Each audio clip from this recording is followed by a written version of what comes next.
বন্ধুরা, আমরা নিশ্চয়ই সবাই 2D 3D এই কথাগুলি শুনেছি।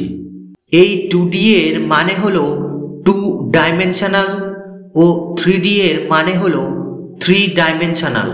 তাহলে এখানে যে ডাইমেনশন কথাটি ব্যবহার হলো, এই ডাইমেনশনের বাংলা হলো মাত্রা। এই মাত্রা বা ডাইমেনশন কথাটি জ্যামিতিতেও ব্যবহার হয়। আজকের ভিডিওতে এই মাত্রা বা ডাইমেনশন কি তার সম্পর্কে জেনে নেব। আমরা একটা উদাহরণ হিসেবে ইঁটকে ভাবি। ধরো একটা ইঁট মেঝেতে রাখা আছে। ইঁটকে যদি ভালোভাবে লক্ষ্য করি তাহলে কি দেখব? দেখব ইঁটের একদিক লম্বা, একদিক চওড়া ও একদিক উঁচু। তাহলে এই ইঁটের যে 3 প্রকার দূরত্ব, এইগুলি যথাক্রমে দৈর্ঘ্য, প্রস্থ ও উচ্চতা।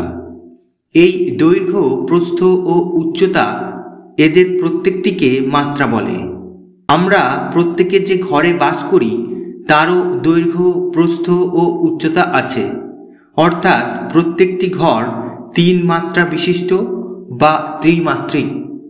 আমরা খাতায় বিভিন্ন সমতলিক চিত্র যেমন আয়তক্ষেত্র, বর্গক্ষেত্র, রম্বস, সামান্তরিক ইত্যাদি আঁকি।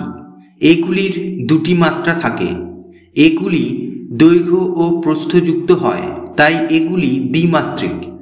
আবার প্রত্যেকটি ঘনবস্তুর দৈর্ঘ্য, প্রস্থ, উচ্চতা থাকে, তাই যে কোনো ঘনবস্তু ত্রিমাত্রিক হয়।